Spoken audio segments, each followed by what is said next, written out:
29 एप्रिलला शरद पवार आणि उद्धव ठाकरे यांची सोलापुरात संयुक्त सभा होणार आहे। महाविकास आघाडीच्या उमेदवार प्रणिती शिंदे यांच्या प्रचारासाठी होणार सभा। महाविकास आघाडीमध्ये नाराजी नाही आहे। प्रचारामुळे प्रत्येक नेते उपस्थित राहतीलच असे नाही।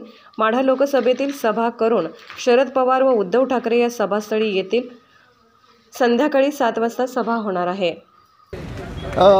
आदरणीय शिवसेना पक्षप्रमुख उद्धवजी ठाकरे साहेब, आदरणीय राष्ट्रीय नेते राष्ट्रवादीचे शरदचंद्रजी पवार साहेब यांची संयुक्त सभा म्हणजेच या सोलापूर लोकसभेला दूध सरकार योग लाभलेला आहे।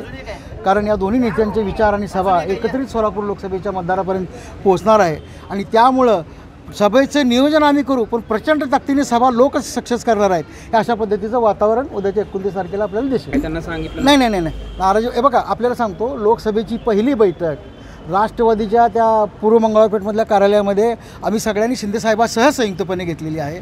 अनेक बैठका त्यानंतर झालेल्या आहेत, त्यामुळे त्यांची काय नाराजी वगैरे आज ते प्रचार यंत्रणेमध्ये कुठं असतील, कोण कुठं आम्हाला माहीत नाही। आता आमची बाकीची माणसं दक्षिण तालुक्यामध्ये आहेत, आमचे जिल्हा प्रमुख एक महिला आघाडी संघटन, कारण उमेदवार तिकडे फिरतात, तर त्यामुळं प्रचार यंत्रणेमध्ये कोणी उपस्थित राहू शकले नाही आणि सगळ्यांनीच पत्रकार परिषदेला उपस्थित राहिलं पाहिजे असं सुद्धा काही नाही। त्यामुळं ते विचाराने, मनाने आणि झेंडा घेऊन ताकदीने आमच्यासोबत आहेत।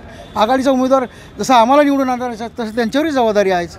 नाही, उद्धव साहेब सभेच्या दिवशीच आणि शरद पवार साहेब सभेच्या दिवशीच एक सभा जिल्ह्यातलीच माढा लोकसभेतली करून इथे येत आहेत आणि संध्याकाळी 7 वाजता सभा होणार आहे आणि सभेनंतर पुढचं लाखभर लोक जमवायचा आमचा सगळ्यांचा प्रयत्न आहे।